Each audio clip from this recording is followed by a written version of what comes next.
تو یہاں پر امام بخاری رحمۃ اللہ علیہ نے باب الانبساط الی الناس کا عنوان قائم فرمایا ہے،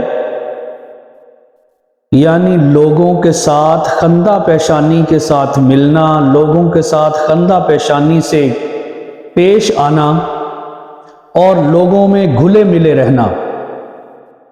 یہ کتاب امام بخاری نے الادب المفرد کے نام سے لکھی ہے، اور اس میں آپ صلی اللہ علیہ وسلم کی وہ احادیث جمع کی ہیں جو زندگی کے مختلف شعبوں میں اسلامی آداب سے متعلق ہیں۔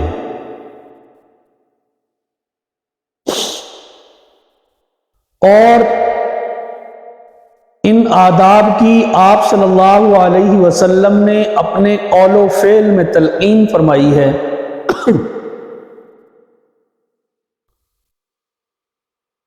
کہ لوگوں میں کیسے گھل مل کر رہنا ہے، اور ان قول و فعل کی تلقین اور یہ اسلامی آداب، ان میں سے ایک ادب اور ایک سنت یہ ہے کہ مخلوق کے ساتھ کیسا رہا جائے۔ انسان نے زندگی لوگوں کے ساتھ گزارنی ہے، لوگوں میں رہ کر گزارنی ہے یہ زندگی، لوگوں کے ساتھ اس کے معاملات پیش آنے ہیں، ایک دوسرے کے ساتھ انسان نے ملنا جلنا ہے، انسان نے اپنے تعلقات بنانے ہیں، تو وہ تب ہی بنیں گے جب آپ مخلوق کے ساتھ اچھا بہاؤ کریں گے، اچھا برتاؤ کریں گے مخلوق کے ساتھ، حسن خلق سے ملیں گے، اچھے اخلاق سے پیش آئیں گے، اچھے آداب ہوں گے آپ کے اندر، بات کرنے کا سلیقہ ہوگا آپ کے اندر، لین دین کے معاملات ہوں گے آپ کے اور لوگوں کے درمیان، تو تب ہی زندگی گزرے گی۔ یہ جو لوگوں کے ساتھ مل کر رہنا، لوگوں کے ساتھ گھلے ملے رہنا، لوگوں میں گھل مل جانا، اپنائیت کا احساس دلانا، یہ انبیاء علیہم السلام کا شیوا ہے، سنت نبوی صلی اللہ علیہ وسلم ہے۔ بلکہ اس سنت پر تو کافروں کو بھی اعتراض تھا، قرآن میں وہ اعتراض بھی آیا۔ اللہ رب العزت نے فرمایا، وہ کافر کیا کہتے ہیں، وَقَالُوا مَا لِهَٰذَا الرَّسُولِ يَأْكُلُ الطَّعَامَ، کہ یہ کیسا رسول ہے کہ جو کھانا بھی کھاتا ہے، لوگوں کے ساتھ بازاروں میں گھومتا بھی ہے، بازاروں میں پھرتا ہے۔ کیونکہ جو کفار لوگ تھے وہ دیکھتے تھے کہ ہمارے جو پہلے لوگ ہیں جن کو بادشاہتیں ملی ہیں، جب ان کو بادشاہت مل جاتی تھی یا بڑا مقام عہدہ مل جاتا تھا، مرتبہ مل جاتا تھا، تو وہ لوگوں سے کٹ جاتے تھے، وہ عام لوگوں جیسا برتاؤ ایک دوسرے کے ساتھ نہیں کیا کرتے تھے۔ وہ اگر بازار میں یا کہیں آنا جانا بھی ہوتا تو بڑے وجاہت کے ساتھ بادشاہت والے وہ سارے اپنے سلسلے لیتے، اور پھر وہ بازاروں میں آتے، تو کافروں کو ذہن میں وہ باتیں بیٹھی ہوئی تھیں کہ جو آدمی بڑا ہوتا ہے وہ عام لوگوں سے ایسے نہیں ملتا۔ لیکن چونکہ یہ تو آداب نبوت ہے کہ اللہ رب العزت نے انبیاء سے کہا کہ تم نے لوگوں میں جانا ہے، ان میں رہنا ہے، ان سے تعلقات بڑھانے ہیں، لوگوں میں رہیں گے، لوگوں سے تعلقات بڑھائیں گے، تو پھر پتہ چلے گا آپ کی عادات و اطوار کا، آپ کے اخلاق و آداب کا۔ سکھانا بھی انہی لوگوں کو ہے، تو جب تک ان میں رہیں گے نہیں تو ان کو سکھلائیں گے کیسے؟ اچھی بری بات بھی بتانی ہے، ان میں رہیں گے نہیں تو ان کو اچھی بری بات کیسے بتائیں گے؟ جب ہم یہ دیکھیں گے نہیں کہ وہ غلط کام کر رہا ہے تو ہم اس کو روکیں گے کیسے؟ ان کو اخلاق و آداب کیسے سکھائیں گے؟ اچھی بری بات کی تمیز کیسے دیں گے؟ مثلا آپ بازار میں جا رہے ہیں، آپ نے کسی آدمی کو دیکھا کہ وہ کام جو کر رہا ہے یہ غلط ہے، تو آپ اس کو سمجھائیں گے کہ بھائی یہ آپ کام غلط ہے، جو آپ کر رہے ہیں اس کا طریقہ یہ نہیں، یہ ہے، تو لوگوں کی اصلاح ہوگی۔ جب آپ کسی سے ملیں گے ہی نہیں تو لوگوں کو کیا پتا یا آپ نے لوگوں کی اصلاح کیسے کرنی ہے؟ تو یہ ساری باتیں ہمیں اللہ کے نبی صلی اللہ علیہ وسلم نے اس معاشرے میں رہ کر لوگوں سے مل کر ان کو سمجھائیں اور ہمیں بتلائیں کہ یہ آداب کیا ہوتے ہیں۔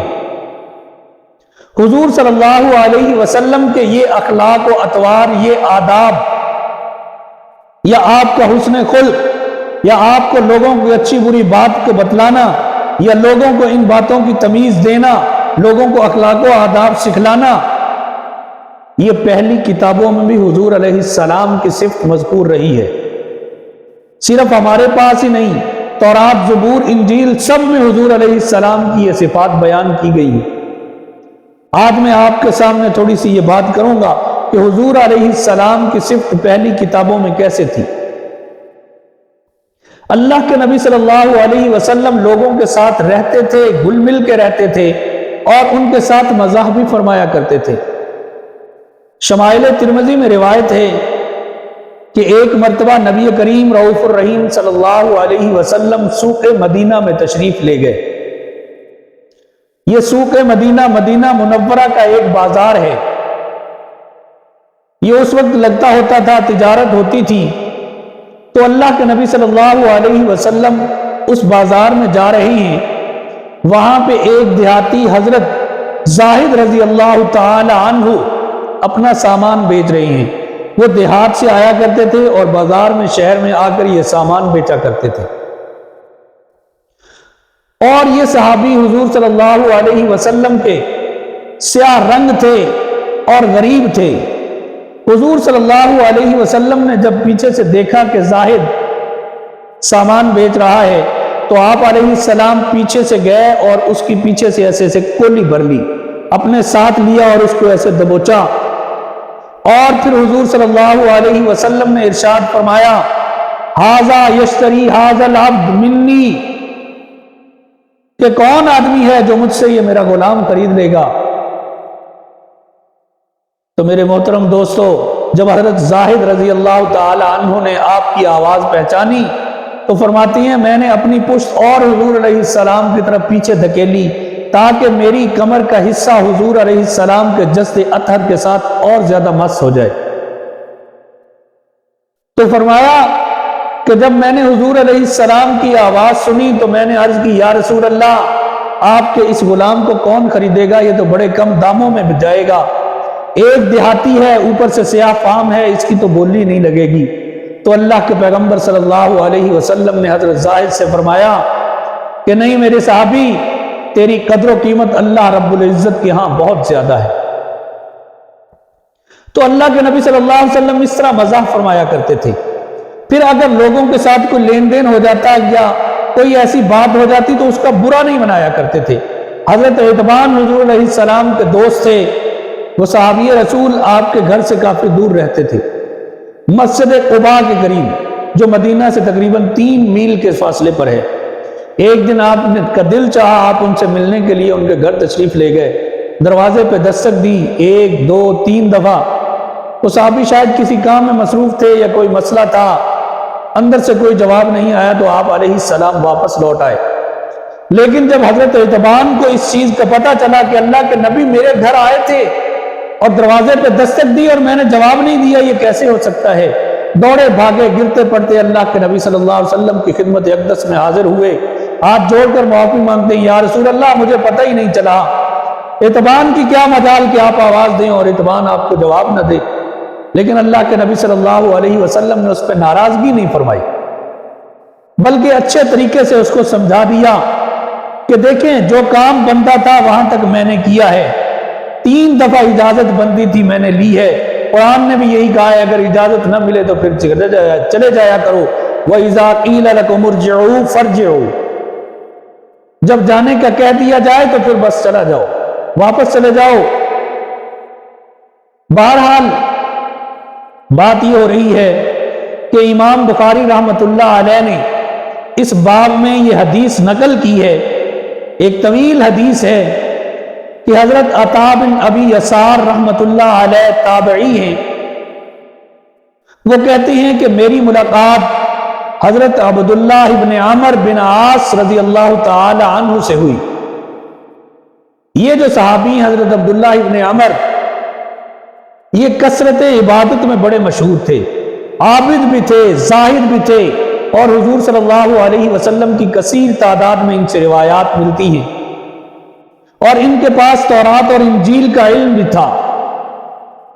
تو حضرت عطا بن ابی یسار ان سے کہتی ہیں کہ آپ نے تورات پڑھی، اس میں حضور صلی اللہ علیہ وسلم کی صفات مذکور ہیں، وہ ہمیں بھی بتائیں۔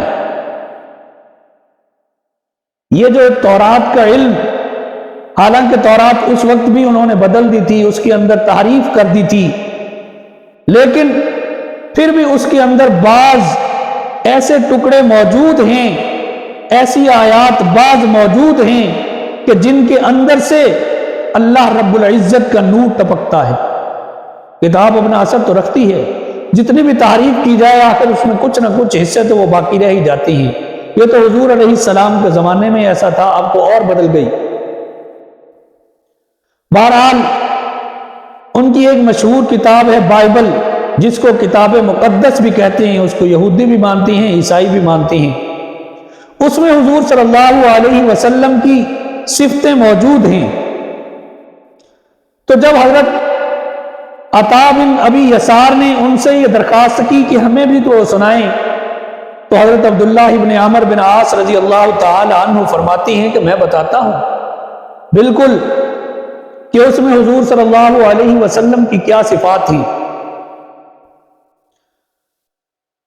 تو حضرت عبداللہ ابن عمر رضی اللہ تعالی عنہ ان کو بتلانے لگے کہ اس میں لکھا ہے واللہ انہو لموصوف فی التورات ببعض صفتہ فی القرآن،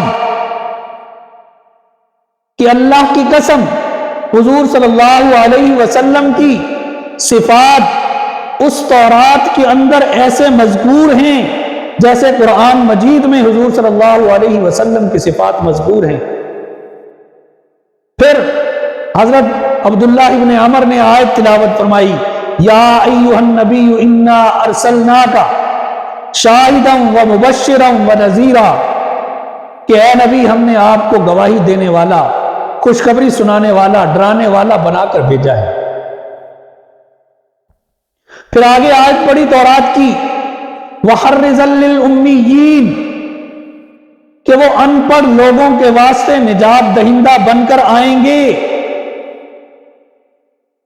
یہ صفات ہیں جو اس میں لکھی ہوئی ہیں حضور علیہ السلام کی، ابھی آگے اور بھی آئیں گی۔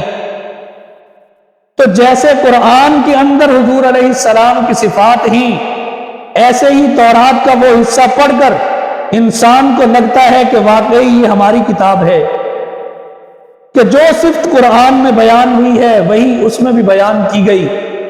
اللہ رب العزت کا نور جھلکتا ہے اس کے اندر۔ یہ امیین کا لفظ خاص طور پہ عربیوں کے لیے بولا جاتا، کیونکہ اس وقت لکھنے پڑھنے کا رواج نہیں ہوتا تھا، چیدہ چیدہ لوگ کوئی بڑے لکھے ہوتے تھے۔ پھر آگے فرمایا وَأَنْتَ عَبْدِي وَرَسُولِي، کہ وہ محمد صلی اللہ علیہ وسلم میرا بندہ اور میرا رسول ہے۔ وَسَمَّيْتُكَ الْمُتَوَكِّلِ، میں نے اس کا نام متوکل رکھا ہے کہ وہ اللہ پر بھروسہ کرتا ہے۔ لَيْسَ بِفَظٍّ وَلَا غَلِيظٍ وَلَا سَخَابٍ فِي الْأَسْوَاقِ،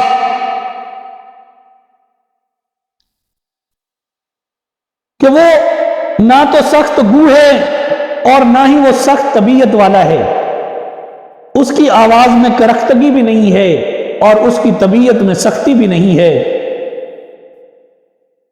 وَلَا سَخَابٍ فِي الْأَسْوَاقِ، اور نہ بازاروں میں شور مچانے والا ہے۔ وَلَا يَدْفَعُ السَّيِّئَةَ بِالسَّيِّئَةِ، اور وہ برائی کا بدلہ برائی سے نہیں لیتا۔ اگر کوئی اس کے ساتھ برا کرے تو وہ اس کے ساتھ برا نہیں کرتا۔ وَلَٰكِن يَعْفُو وَيَصْفَحُ، لیکن وہ تو معاف کرنے والا اور درگزر کرنے والا ہوگا۔ وَلَن يَقْبِضَ اللَّهُ تَعَالَىٰ حَتَّىٰ يُقِيمَ،